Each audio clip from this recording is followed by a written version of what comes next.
Merci, honorable président. Zondomio.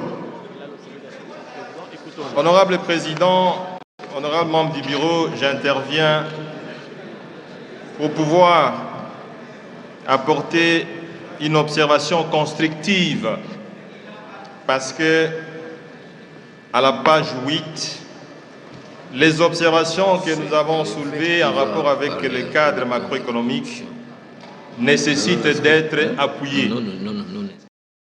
Le budget, comme nous l'avons dit, a pour mission principale de répondre à l'amélioration des conditions de vie de la population.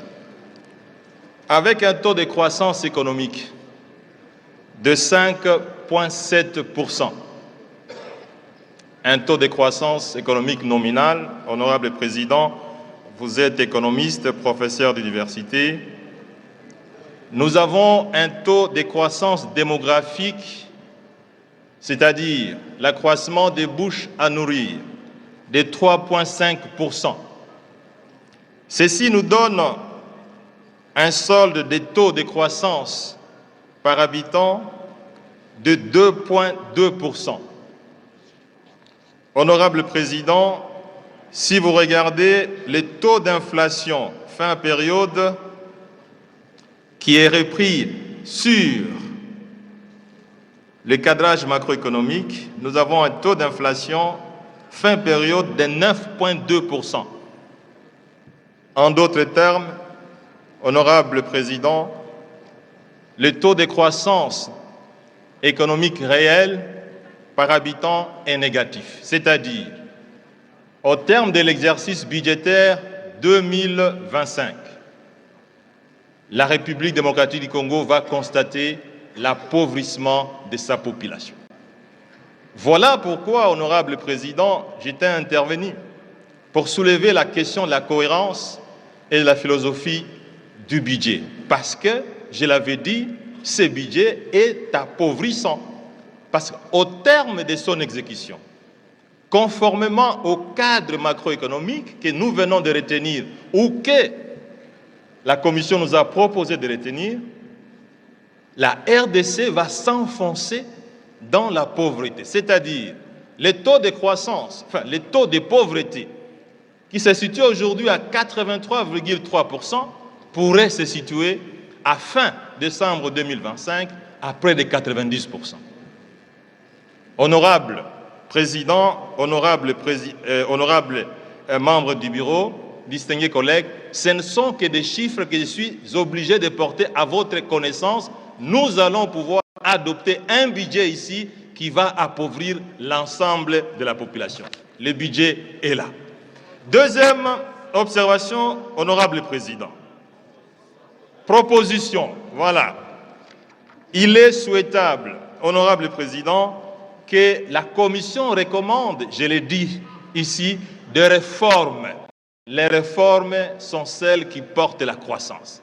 Il n'y a pas dans les recommandations la prise et la mise en œuvre des réformes vigoureuses. Je vois dans cette prestigieuse commission le vice-président, M. Kité Bikibon-Mvoul, qui fut un acteur principal des réformes. Il faut des réformes. Il n'y a que des réformes qui peuvent doper la machine et faire un taux de croissance économique qui pourrait, après soustraction du niveau d'inflation, en tenant compte du taux démographique, que nous puissions avoir un taux de croissance économique réel qui peut créer des richesses. Là, nous allons voter un budget appauvrissant et l'honorable président, qui est professeur d'économie, ne me contredira pas. Deuxième élément. Honorable président, vous avez soulevé la question des Transco ici, et même des Congo Airways. Honorable président, distingués collègues, un avion de Congo Airways, à cause de la mauvaise gouvernance et de la crise de leadership, acheté à 15 millions de dollars, vient d'être vendu à 11 500 €. Un avion, honorable président, vous êtes un économiste, acheté à 15 millions de dollars américains, vient d'être vendu à 11 500 €. Qui 400? Honorable Président, vous avez parlé ici de la question de gouvernance. La société Congo Airways a été créée avec moins de 100 millions de dollars américains.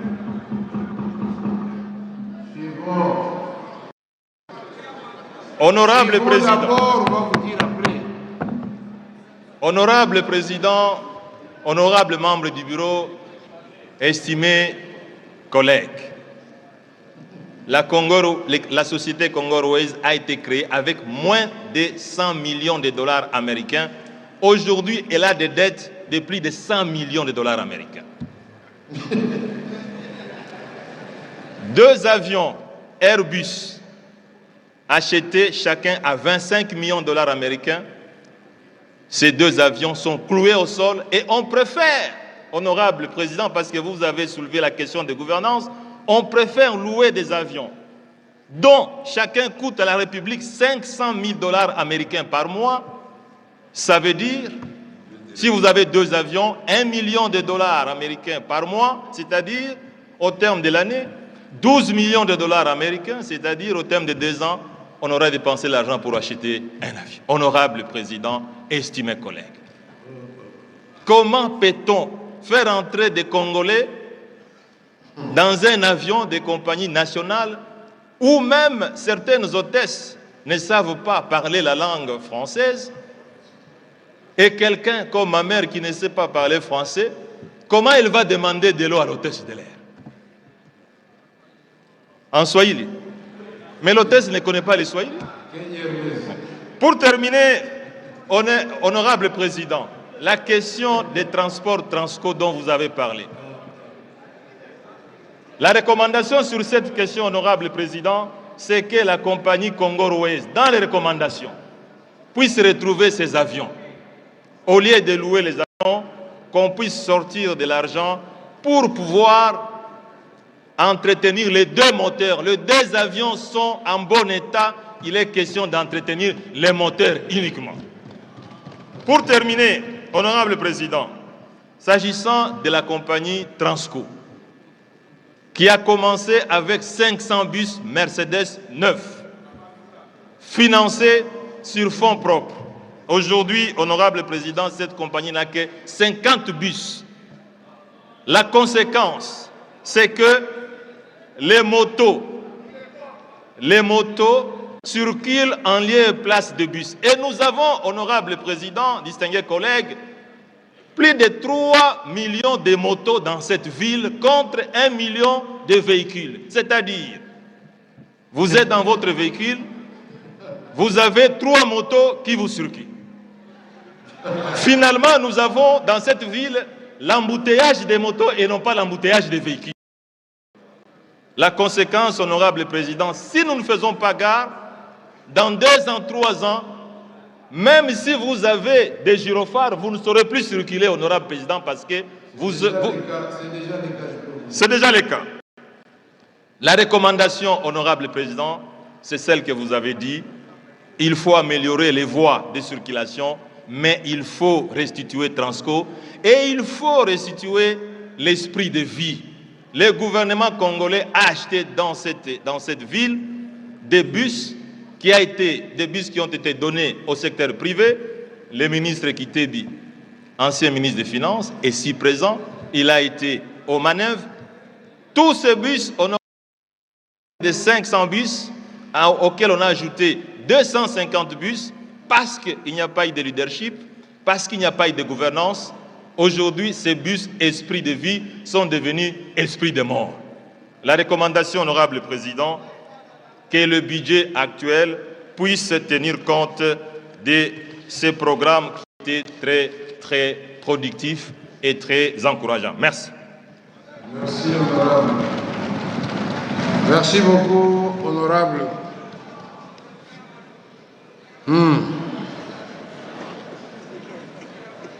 C'est un ose dire, n'est-ce pas? Société créée avec 100 millions de dollars, Les avions volés pendant 10 ans sans discontinuer, sans crash. Je souligne, sans crash. Congo Airways, je vous mets au défi, il n'y a jamais eu de crash de Congo Airways. Mais subitement, on commence à avoir un avion qui disparaît. C'est pas possible. Et là, il s'agissait des avions pas en leasing, c'était des avions achetés qui nous appartenaient en propre. Vous pouvez faire vos commentaires comme vous voulez. Ici, ce n'est pas question de tête d'individu. Vos histoires d'antagonisme, opposition, majorité, c'est en dehors de cette salle. Et si vous voulez faire ça, apportez des preuves contraires. Ou si vous êtes content que notre compagnie aérienne ait disparu, alors créons une nouvelle qui va durer. Non, à l'époque du maréchal Mobutu, on a connu les mêmes phénomènes. Le seul pays au monde qui avait acheté plus de 6 Fokker 9, 3 Boeing 737, 2 DC-8 plus un cargo, 2 DC-10, et nous étions jusqu'à 76, pour ceux qui ne le savent pas, la première compagnie aérienne africaine. Nous étions la première compagnie aérienne congolaise.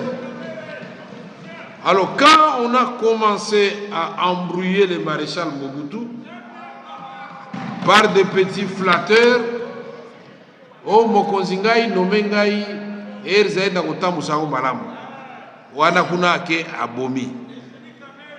Et les gens qui ont tué Erzaï, on les connaît. Certains sont morts, paix à leur âme.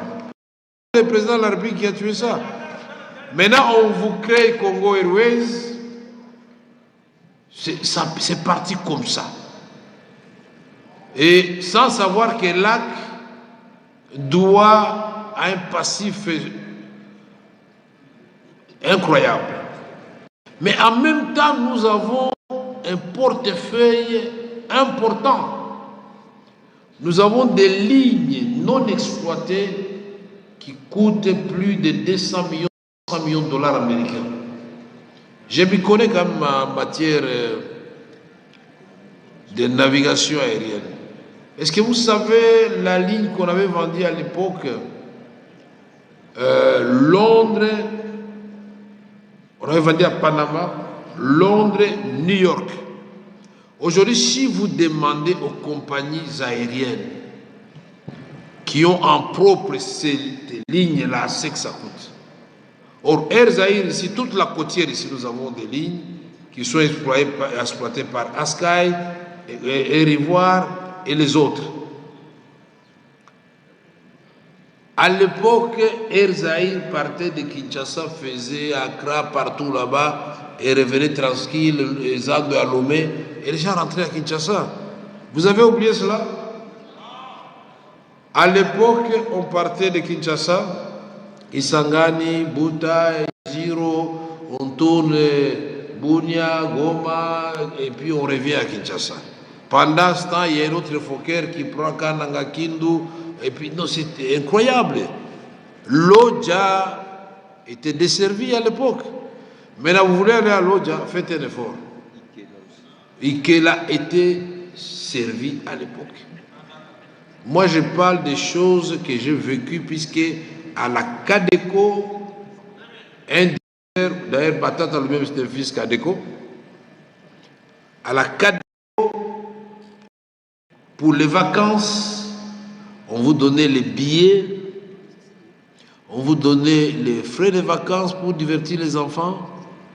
Et pour avoir la place dans le Fokker, puisque le Fokker n'avait que 36 places. Je me souviens encore des chefs d'Adam, c'était Moudama, le père de Bertin qui est aujourd'hui au niveau des contributions.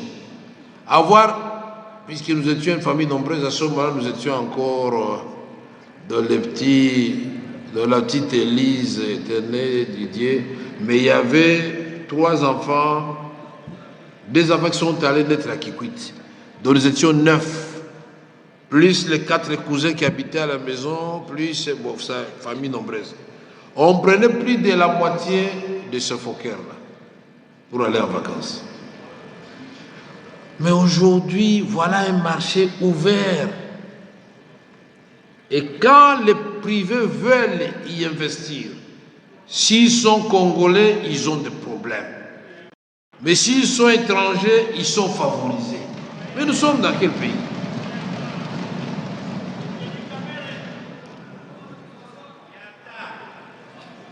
Et quand vous y investissez, vous n'avez pas un soutien, les taxes vous découragent, vous dites non, non. Et là, on a va dans la gaille. Est-ce qu'on peut nous dire si les GoPass n'ont pas servi à arranger nos pistes? Est-ce qu'on ne pouvait pas prendre cet argent ne fût-ce que pour réparer les moteurs de ces deux avions? GoPass à l'extérieur, GoPass à l'intérieur. Honorable député, vous avez du travail à faire. Bozala Moussala Yakosala. Aujourd'hui, je ne sais pas comment font nos amis qui doivent aller à Inongo, ça c'est même un rêve, alors que c'est une belle piste Inongo. Ça manque seulement l'aérogare. Moi j'ai déjà fait Inongo 4 fois. J'ai fait Kuto, Nyoki, Inongo, Kiri, et puis de l'autre côté avec les maillots nous avons fait Bolobo, chez Gentilingo Bila, ça s'appelle encore comme là, Yumbi. Donc je connais bien Maïndombe, tranquillisez-vous. Et donc merci beaucoup, honorable Matata.